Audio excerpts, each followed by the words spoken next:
Magandang umaga po sa inyo lahat. Kanina po sa bahay, hindi ko po alam kung ano dadaling ko kasi alam ko iiyak ako. Sabi ko, panyo ba, bimpo o tuwalya? Sabi ko gano'n, iniisip ko. Pero unang-una, bago ako lumayo sa patotoo ko, salamat sa iglesyang ito. Ramdam na ramdam ko po yung pagmamahal ninyo. Kasi lahat kayo nagsesend sa akin na I'm praying for you, girly. Talagang punong-puno kayo ng panalangin sa akin. Salamat po. At gayon din po salamat sa pinansyal na tulong nyo. Nung ako po ay nakakumpine sa PGH, dumating po si Lynn at ang kanyang kasama. Dala yung tulong nyo. Masaya po ako sapagkat napakalaki po nun tulong para sa pamilya namin. Ito po yung aking testimony. Nung pong malaman na may brain tumor ako, nakakumpine ako sa Fatima, sabi nung aking neurologist, pauuwiin na kita. Natuwa na naman ako. Uwi na tayo. Hindi, maghanap ka na ng ospital at ng doktor na o-opera sa'yo. So kinabukasan, yung asawa ko bumaba na sa billing para makapagbayad. Hindi ko alam, 9 ng umaga, may tumawag sa kanya. Ang sabi, sekretary ako ni Dr. T. Michael T. ng PGH. Kailan nyo gustong magpakumpine? Sabi ng mister ko, ha? Nasa Fatima pa ho kami, hindi pa ho kami lumalabas. Nagulat ngayon yung sekretary ni Dr. T. Sabi niya, bakit ako pinapatawag ni Dr. T? Papuntahin na raw kayo sa PGH. Kasi ang dami pong nagpapayo sa akin na huwag kang mag-private hospital. Maghanap ka ng public. Kasi meron akong kaibigan na same case sa private hospital siya nagpakumpine na operahan, gumastos sila ng 1.2 million. Nanlalata na ako. Sabi ko gano'n, nangihina na ako. Kaya nagde-decide kami o naghahanap kami ng public. Hindi namin alam, kumilos ang Diyos doon sa inaanak namin. Yung inaanak namin, very close sa amin yung mama at papa niya, na ikwento doon sa anak nila na siya ay graduate ng Philippine Science, na ang kaklase niya ay Philippine Science din na doktor ng PGH. So, piniem niya, tinext niya gabi na po. Bilang ama, yung doktor, siguro hindi matiis yung anak. Inutusan nga po yung sekretary, natawagan ako na magpakumpay na ako sa PGH. Alam niyo po, napakahirap pala dun. Napakahirap pumila. Sabi nga ni Doktora Maglaya, girlie, ba't ang bilis niyo nakakuha ng slot sa PGH? Nung kami po ay lumabas ng Fatima, the following day, maagang maaga, pumunta na kami sa PGH. Nakakuha na kaagad kami ng room. Ngayon, pinatawag yung anak ko, si Bullet, tsaka si Bing, doon sa secretary. Tapos na-meet niya yung si Dr. Mike T. Na-meet niya. Ang sabi ng anak ko, Dok, wala pa naman ho kaming doktor na o-opera. Ang sabi ni Dr. Mike T, huwag ka na mag-alala, ako na bahala dyan. Pinapatotoo ko lang sa inyo yung kilos ng Diyos sa simula pa lang hanggang sa matapos ang operasyon, hanggang sa makita nyo ako ngayon. Alam nyo, wala kaming kilalang doktor sa PGH. Wala. Tapos ang lagi sinasabi, dahil brain tumor ako, dahil brain operation ako, mahal. Pinaghahanda kami ng malaking pera. Alam nyo, kumilos ang Diyos kung sino yung mga doktor na binigay niya sa akin. Si Dr. T. Chancellor siya ng UP Manila. Yung anesthesiology ko, nagpakilala sa akin. Kung consultant siya na mga anesthesiologist sa PGH. Yung aking nag-opera na inis na po na ang tagal namin hindi nakikita. Nakita ko lang siya noong time na o-operahan na ako. Inahunting namin kasi siyang mag-asawa para malaman kung magkano babayaran. Hindi nagpapakita. Nung nasa operating room na po ako lumapit, Mami, ako po mag-o-opera sa'yo, isa lang mapapangako ko, hindi kita kakalbuhin. Gagawin lang kitang parang naka-headband. Yun ang sabi niya sa akin. Sabi ko, ang buti-buti ng Diyos, lahat ng magagaling na doktor ibinigay sa amin. Ibinigay sa akin. Hanggang sa maoperahan na ako, lagi kong tinatanong sa asawa ko, Jo, paano na? Sabi ko, wala tayong idea sa babayaran kung magkano. Basta iniisip ko lang, nasa PGH ako, mura yung hospital bill. No? Dahil public eh.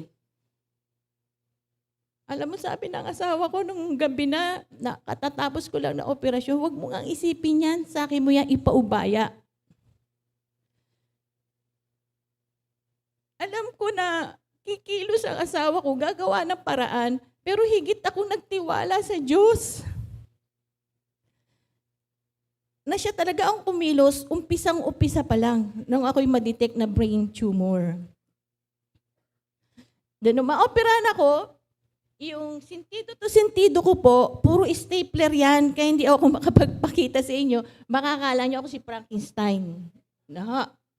Hindi ako makapagpakita. At saka sinabi rin ng doktor ko na after Holy Week na aalisin ang stapler sa ulo mo. Nung Wednesday po, nagpunta kaming mag-asawa sa Pampanga.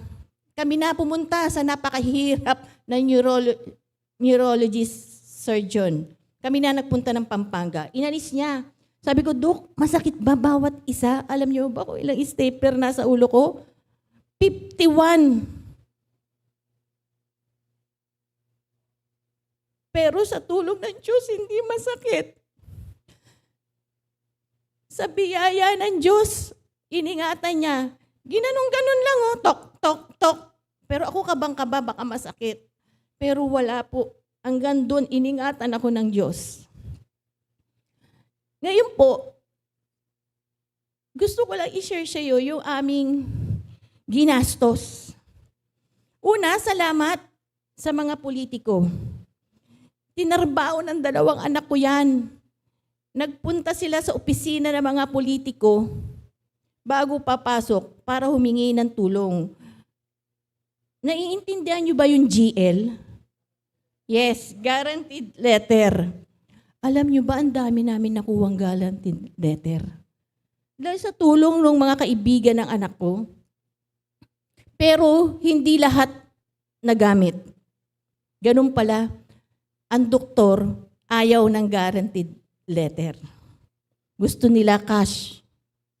Cash ang ibabayad sa kanila. So, nag-iisip na naman ako, ba't ganun, ano? Siguro kaya ka pinag-iisip para lalo kang kumapit sa Panginoon. Hanggang sa makalabas kami ng PGH, sabi ko, Jo, may problema ba? Mababayaran ba? Oo. Sabi niya, nabayaran ko na. Pinatawag na ako sa billing. Tapos na. Uuwi na tayo. Noong time na yon, andun si Doktora Maglaya. Tsaka si Kuya Larry. Sabi ko, uuwi na tayo, sabi ni Jojo. Kaya, napakabuti po talaga ng Diyos. Napakabuti. Binigyan niya ako ng magandang hospital, magagaling na doktor, at binigay niya sa amin kung paano kami makakaraos sa gastusin. Kasi ang dami nagsasabi, mahal yan, brain. Totoo naman po. Pero una, salamat sa mga manggagawa ng ating iglesia, kay Diakonisa, kay Pastor Menre, kay Pastor Benji. Dinalaw nila ako sa PGH. Alam niyo bang ayaw akong palabasin ng mga nurse? Sisilip lang ako sa room. Mami, bawal yan. Operation mo na, baka makakuha ka pa ng sakit. Nung malaman kong papunta na si Pastor Benji at saka si Pastor Menre, di ako makatiis. Lumabas ako ng pinto. Miss ko na sila. Sabi ni Pastor Menre nung makita ko, ba't ka nasa labas? Naiinip na ako sa pagdating nyo eh. Sabi ko, ganun ako katagal, kainip sa PGH. Pero salamat sa mga dalaw nyo, sa mga kumari ko na pumupunta, sa Fatima pa lang. Salamat. Sa PGH, sa pagpunta ninyo, sa panalangin ninyo, salamat. Hindi ko alam paano ibabalik. Ang Diyos na magbabalik ng kabutihan ng inyong mga puso. Kaya, sa Diyos lang tayo talaga mananangan. Sa Diyos lang tayo magtitiwala. Kahit mo sabihin mong mamumblema ka, pinansyal, Diyos pa rin na magbibigay. At alam nyo ba, share ko lang, nung Wednesday, inalis po yung stapler sa Pampanga. Sabi ko sa doktor ko, Dok, anong chance na umulit? Kasi meron po kaming yung anak ni Pastor Adriano, umulit after 3 years. Same case ko po, same case. Ang sabi ng doktor, eto yan. 1 to 5, yung 1, madali lang, aalisin lang. Yung 5 is worse. Sabi sa akin, alam mo ba kung nasaan rank ka? Sabi sa akin, nasa 0 ka. Alam mo na, sabi ko lang, thank you Lord. Thank you Lord. Napakabuti ng Diyos. Napakabuti. Salamat din sa asawa ko. Ang tiyaga-tiyaga niya akong inalagaan kasi 3 days. Alam niyo bang bawal akong lagyan ng unan, nakahiga lang ako? Bawal akong pumunta ng CR. Lahat yung ginagawa ng asawa ko. Alam niyo ba pag kumakain ako, nakahiga ako, gaganyan lang ako. Gagano lang ako, susubuan ako. O sasabihin ko sa kanya, hindi, kaya ko na. Gaganon lang ulit ako. Kasi bawal po akong iangat ang ulo dahil meron akong tinatawag na granada. Alam niyo po yung granada? Yan. Na doon pumapatak ang dugo. Mga kapatid, salamat.